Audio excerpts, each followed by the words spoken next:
नमस्कार दोस्तों, मेरा नाम सुरेंद्र सिंह है और आप देख रहे हैं टॉप एजुकेशन। तो हम बात कर रहे हैं आप लोगों की भलाई के बारे में कि आप लोगों को अभी सप्लीमेंट्री एग्ज़ाम पास करना है और ज़्यादा लोगों को प्रॉब्लम आ रही है हिंदी सब्जेक्ट में, कन्नड़ा में, और हमने कई सारे ऐसे वीडियो बनाए हैं, तो आप देखना मत भूलिएगा। तो आज हम आज हमारे साथ संध्या मिश्रा जी है जो आरजेएस पीयू कॉलेज में पढ़ाती है। नमस्ते मैम। तो हम बात कर रहे हैं सेकेंड पीयूसी सप्लीमेंट्री एग्जाम की। तो आप क्या सजेशन देंगे हमारे इन बच्चों को जिनको सप्लीमेंट्री आया है, तो वो लोग पास कर सके? सबसे पहले तो मैं बच्चों को ये बताना चाहूँगी कि जो सप्लीमेंट्री एग्ज़ाम जो एक सब्जेक्ट में रह गया है, लैंग्वेज हिंदी ऐसा करके, इसके लिए यह असफलता जीवन का एक अंग होता है और असफल होने से यह नहीं मानना चाहिए कि सफलता उन्हें कभी नहीं मिलेगी। उसके लिए उन्हें प्रयासरत रहना चाहिए और बार बार सफलता के लिए प्रयास करने से ही उन्हें सफलता मिल सकती है। इसलिए निराश होने की ज़रूरत बिल्कुल भी नहीं है। जहाँ तक मेरा ऑब्जर्वेशन है, जो बच्चे सिर्फ लैंग्वेज में रह जाते हैं, उसका रीज़न एक ये है कि जब भी मैं टाइम टेबल देखती हूँ बच्चों को एग्ज़ाम के लिए, बोर्ड एग्ज़ाम के समय लैंग्वेज के दिन एक दिन का भी अवकाश नहीं होता है, छुट्टी नहीं होती है, गैप नहीं होता है, जिसके कारण बच्चे कंटिन्यूसली 15-20 दिन एग्ज़ाम देते देते वो थक जाते हैं और उनके दिमाग से बहुत चीज़ें अलग हो जाती हैं, मतलब भूल जाते हैं। तो ये एक मुख्य रीज़न है। कभी कभी ऐसा होता है कि कुछ बच्चे लिखना ही नहीं जानते। ये उन कारणों में सबसे बड़ा कारण है उनके फेल होने का। इससे उनकी काबिलियत कम नहीं होती है, बस उन्हें थोड़ा सा ध्यान देना है और उसे सिस्टमेटिक करना है कि क्या उन्हें करना है। अगर कुछ बच्चे जो लिखना नहीं जानते हैं, खासकर मैंने देखा है, ऑब्जर्व किया है कि जो बच्चे कुछ लिख नहीं पाते हैं वही फेल हो जाते हैं।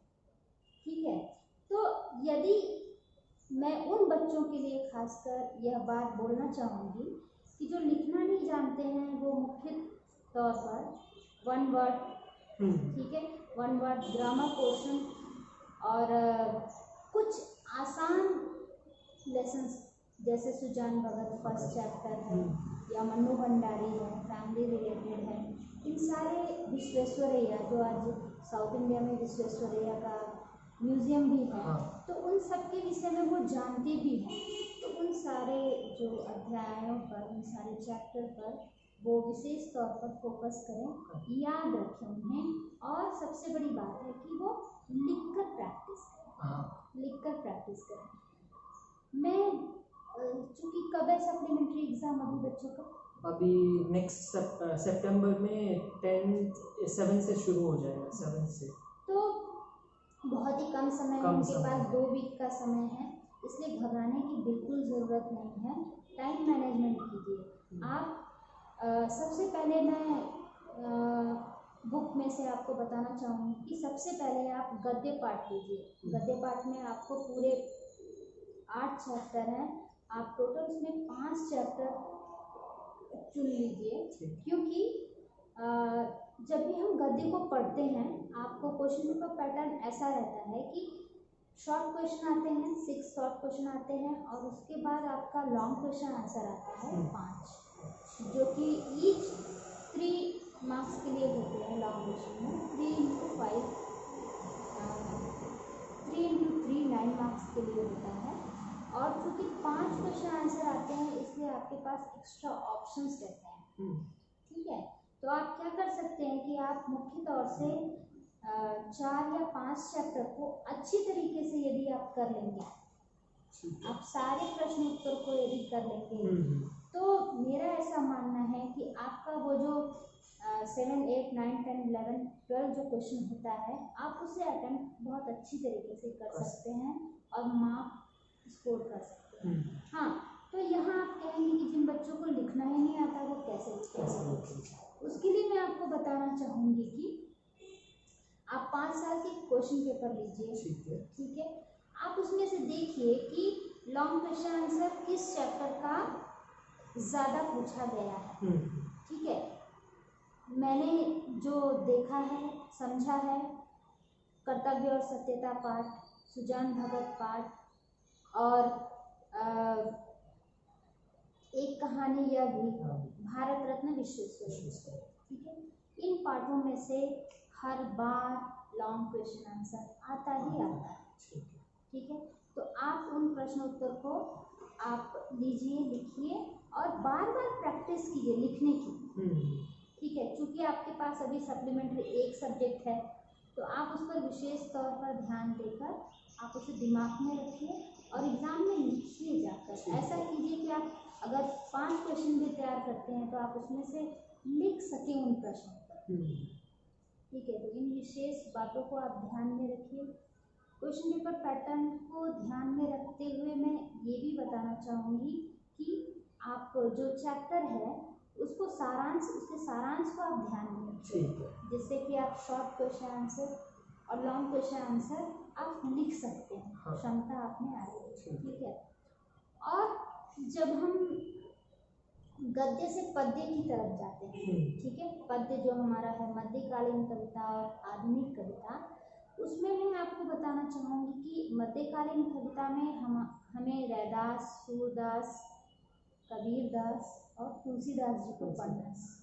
तो बहुत सारे बच्चे ऐसे हैं जिन्हें तुलसीदास समझ में नहीं आते, क्योंकि अवधी भाषा में लिखा हुआ है, और कबीरदास समझ में नहीं आता है।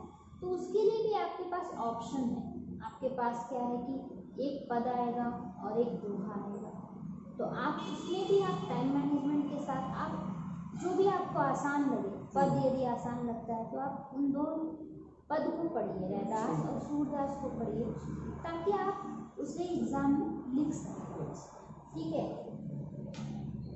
आप लिखने की तैयारी कीजिए कि हाँ मुझे ये आता है और कोई भी अगर क्वेश्चन आएगा तो मैं वहाँ पर लिख सकूँगा।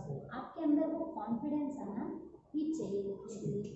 तो आप अपने सिलेबस को क्वेश्चन पेपर पैटर्न के अनुसार आप उसे थोड़ा कम कर सकते हैं और उसे याद रख सकते हैं, जिससे कि आपका प्रश्न भी नहीं छूटेगा और आप मार्क्स को स्कोर कर सकते हैं। यदि अथवा है, यदि आपके पास ऑप्शन है, तो आप जो ऑप्शन आपको आसान लगे, जो आप लिख सकें, उसका आप प्रयास कीजिए, प्रैक्टिस कीजिए बार बार।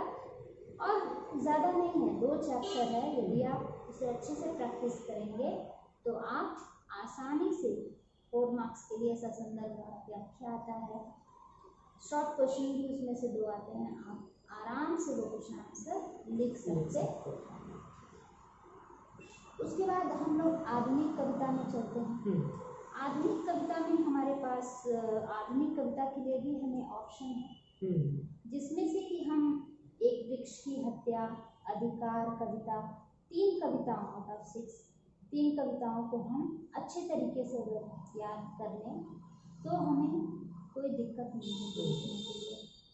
लेकिन मैं बताना चाहूँगी कि जैसे अधिकार, कायर मत बन, एक वृक्ष की हत्या, ठीक है, उसे पढ़ने की कोशिश कीजिए, 1 वर्ड और लॉन्ग क्वेश्चन आंसर भी सेम वही प्रोसीजर है, उसमें भी ऑप्शंस आपको मिलेगा, जिससे कि आप जो आपको चैप्टर लिखा हुआ है आप उसे जो आप चैप्टर तैयार आपने किया हुआ है, जो पार्ट अच्छे से आप उसे लिख सकते हैं, आपके अंदर वो कॉन्फिडेंस आ सकता है।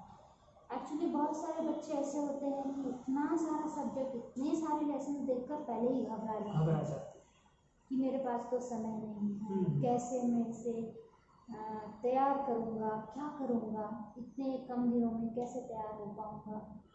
तो उसके लिए आपको क्वेश्चन पेपर देखकर स्ट्रेटेजी बनानी पड़ेगी और 1 वर्ड पर विशेष तरीके से ध्यान देना पड़ेगा, और ऑप्शंस जहाँ पर है चैप्टर्स में, उस चैप्टर्स को आपको विशेष तौर पर जो आपको बहुत अच्छे से समझ में आता है उस पर अत्यधिक ध्यान देना पड़ेगा।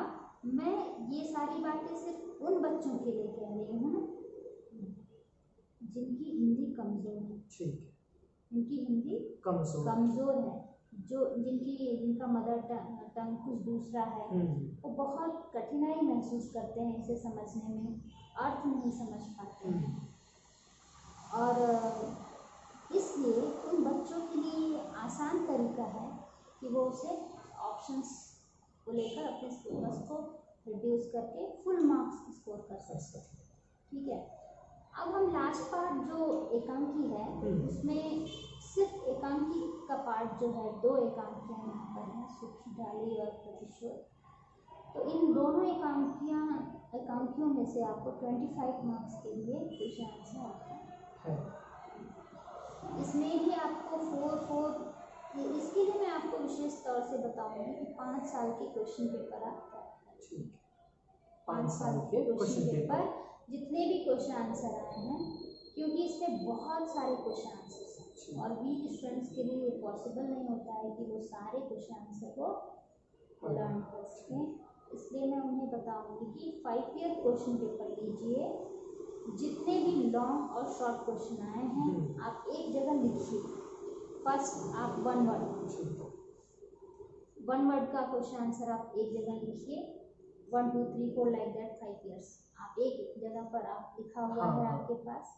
देन आपका लॉन्ग क्वेश्चन आंसर, ठीक है, और आप उसे याद कीजिए। तो उसमें से हमें लगता है कि आपको वो क्वेश्चन आंसर ज़रूर आप लिख सकते हैं आसानी से, आपको प्रॉब्लम भी नहीं आएगा। मान लीजिए यदि सूखी डाली में से 5 क्वेश्चन आता है, शॉर्ट क्वेश्चन आंसर सूखी डाली और प्रतिशोध को मिलाकर, तो 5 ईयर का शॉर्ट क्वेश्चन आंसर 25 क्वेश्चन आपको सिर्फ है, तो आप अच्छे से उसे लिख सकते हैं। अब ये आपका चैप्टर का हुआ, ठीक है। उसके बाद जैसे मैं आपको सूखी डाली में इम्पोर्टेंट क्वेश्चन बता देना चाहती हूँ कि दादाजी की आकांक्षा क्या थी, ठीक है, बेला की मानसिक स्थिति बताइए, ठीक है। यदि आप दादाजी की आकांक्षा को यदि आप समझ गए, वो क्या सोचते थे परिवार के बारे में, तो सारे क्वेश्चंस आपको उसी से रिलेटेड रहेंगे, ठीक है। और उसके बाद जब हम ग्रामर क्वेश्चन पर आते हैं, तो ग्रामर क्वेश्चन में आप सबसे पहले स्कोरिंग है आपके लिए ट्रांसलेशन, अनुवाद, ठीक है। अनुवाद के लिए भी आप क्या करेंगे कि आप 5 साल के जो क्वेश्चन पेपर हैं आप उसमें से अनुवाद को लिखिए और प्रैक्टिस कीजिए, ठीक है, प्रैक्टिस कीजिए, ठीक है। फॉर वीक स्टूडेंट, ये सभी कुछ मैं बोल रही हूँ तो वीक स्टूडेंट हैं जो कि बिल्कुल भी लिखना नहीं जानते हैं, किस तरह से वो सभी सब्जेक्ट्स में पास हो गए हैं, सिर्फ वो सब लैंग्वेज में रह गए हैं, उन बच्चों के लिए ये एक आसान तरीका है कि वो जो ट्रांसलेशन है, अगर 5 साल का वो ट्रांसलेशन अगर बच्चे लिख लेते हैं,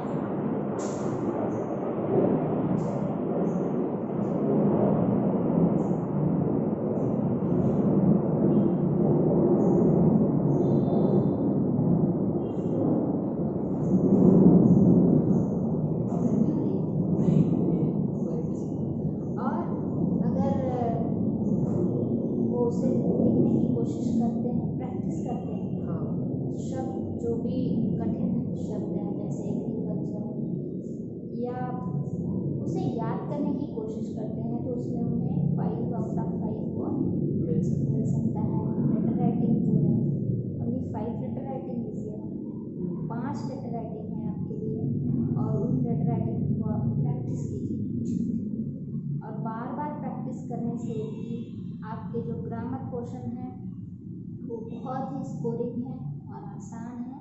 आप काल परिवर्तन को सिर्फ आपको काल परिवर्तन करना है, बदलना है, सेंटेंस को दूसरे काल में बदलना है, इसलिए आप ग्रामर क्वेश्चन पर भी ध्यान दे सकते हैं। और सभी बातों के लिए आपको प्रैक्टिस करना, प्रैक्टिस जरूरी है, प्रैक्टिस बहुत ज़रूरी है।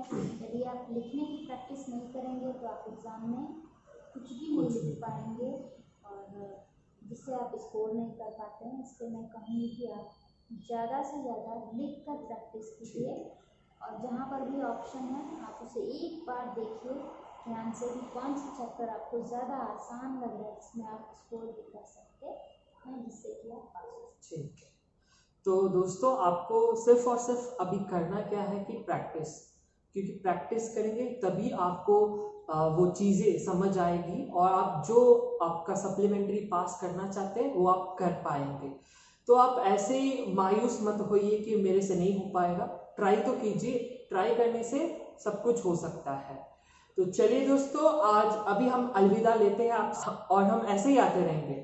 धन्यवाद दोस्तों, धन्यवाद संध्या मैम।